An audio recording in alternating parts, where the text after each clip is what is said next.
Assalamu alaikum to everyone. So today we are going to discuss some one-liners from the economy of India.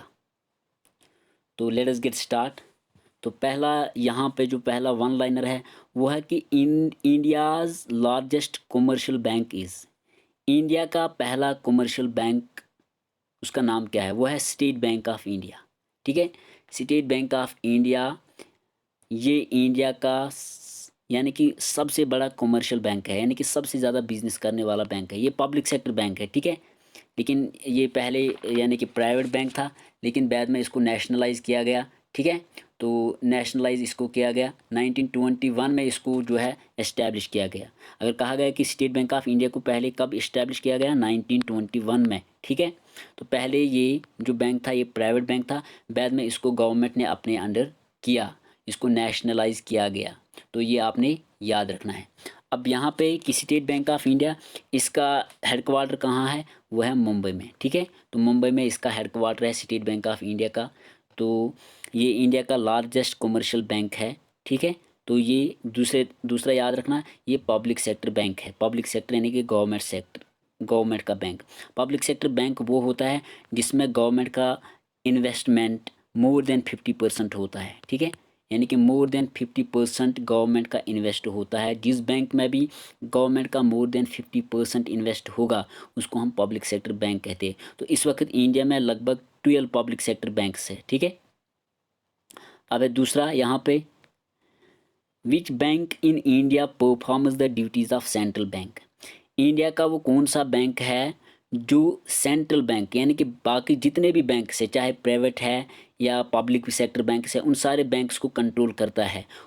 वो है reserve bank of India, जिसको हम RBI भी कहते हैं, ठीक है। रिजर्व बैंक ऑफ इंडिया, ठीक है।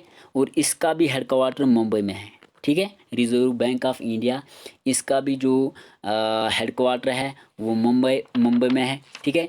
तो ये परफॉर्म करता है ड्यूटी सेंट्रल बैंक की, यानी कि जितने भी इंडिया में बैंक हैं उन सारे बैंक्स को कंट्रोल करता है। उन बैंक्स के रिलेटेड जो भी पॉलिसीज़ होती है, रूल्स होते हैं, वो सब कुछ जो है बनाता है या मैनेज करता है सारे बैंक्स को रिजर्व बैंक ऑफ इंडिया, जिसको हम सेंट्रल बैंक ऑफ इंडिया के नाम से भी जानते हैं।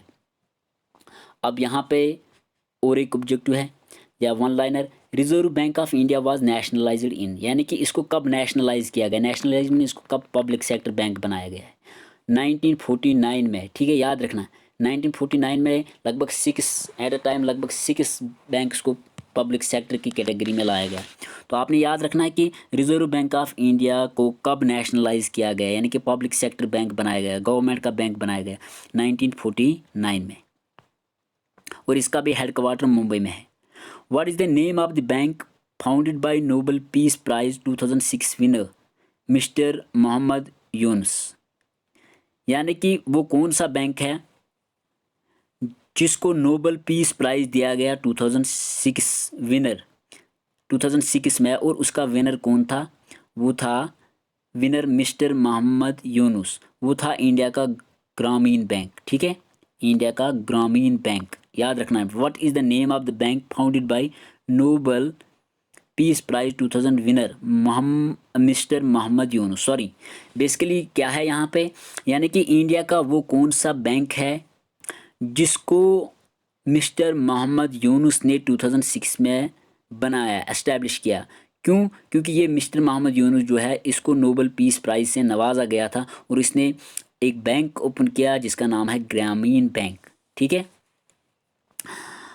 और एक one liner, the foreign exchange reserve of India are kept in the custody of, यानी कि जो फॉरेन करेंसीज आती है, ठीक है, फॉरेन करेंसीज जो आती है जैसे डॉलर्स है, ठीक है, यूरो है, चाइनीज़ युआन है, जापान की करेंसी है, और भी बहुत सारी, लगभग ये जो करेंसीज है ये लगभग 5 करेंसीज है जिनको कहा जाता है फॉरेन एक्सचेंज रिजर्व करेंसीज, ठीक है।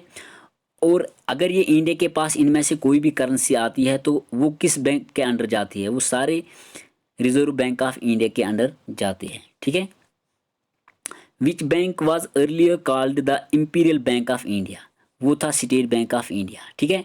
तो आपने याद रखना है यहाँ पे कि जो स्टेट बैंक ऑफ इंडिया है, स्टेट बैंक ऑफ इंडिया है। इसको मैंने कहा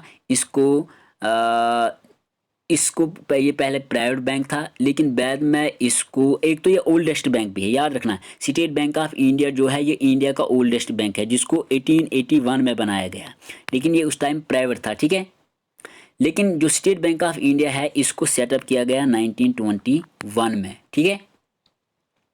लेकिन इसको कहा जाता था यहाँ पे imperial bank.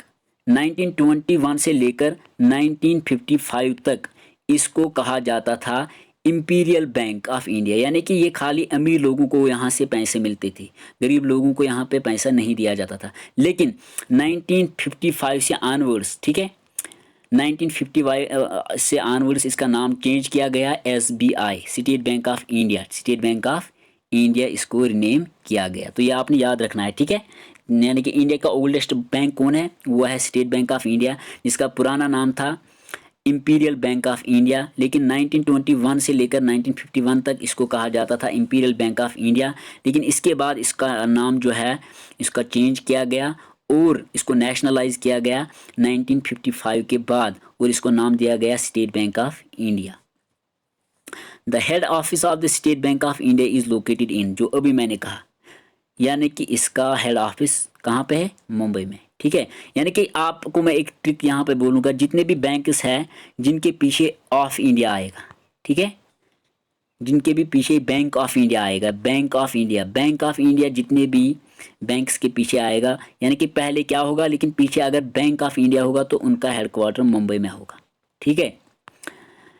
Which payment instrument introduced by the banks is also known as plastic money. तो ये तो ऑलरेडी सबको पता है, हर कोई यूज़ करता है क्रेडिट कार्ड्स, ठीक है। तो क्रेडिट कार्ड्स जो है इनको प्लास्टिक मनी भी कहा जाता है, ठीक है, और इसको क्रेडिट कार्ड भी कहा जाता है, ये आपने याद रखना है, ठीक है। और ये इम्पॉर्टेंट पॉइंट है यहाँ पे, ठीक है।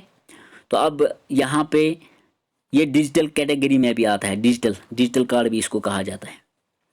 तो अब यहाँ पे है Narasimhan committee is related to, Narasimhan committee basically India में जब जो नेशनल जो पब्लिक सेक्टर बैंक्स एस्टैब्लिश किए गए थे, ऑलमोस्ट 12 पब्लिक सेक्टर बैंक्स, उन्होंने बहुत ज़्यादा लोन जो है लोगों को दिया, लेकिन वो जो है ये सारे बैंक्स बैंकक्रप्ट हुए, ठीक है। जो पैसा उन्होंने लोन में दिया था वो वापस नहीं आता था, ठीक है, और ये बैंक जो है ये बैंकक्रप्ट में चले गए, ठीक है। और इससे बचने के लिए गवर्नमेंट ने एक कमेटी एस्टैब्लिश की और उसका हेड था नरसिम्हन, ठीक है। और इस कमेटी को नरसिम्हन कमेटी के नाम से भी जाना जाता है, और इसने बहुत सारी कुछ रिकमेंडेशंस भी दी है, वो यहाँ पे मैं डिस्कस नहीं करूँगा, ठीक है। बेसिकली ये नरसिम्हन कमेटी क्या थी, reforms in the public sector banks, यानी कि पब्लिक सेक्टर बैंक्स में ये जो बैंकक्रप्ट का इशू आ गया है, इनको हम कैसे हल करेंगे, ठीक है। जो बेसल नाम है वो भी यहाँ से ही आया, बेसल नाम। और भी इसने कुछ कहा कि हमें एक डेट रिकवरी ट्रिब्यूनल, एक कोड बनाना चाहिए जिससे वो पैसा सारा वापस हम करेंगे, ठीक है। ये इस कमेटी में कुछ और भी बहुत सारी रिकमेंडेशन है, तो यहाँ पे मैं ज़्यादा बात नहीं करूँगा। अब है last one liner, in which year was the reserve bank of India establish.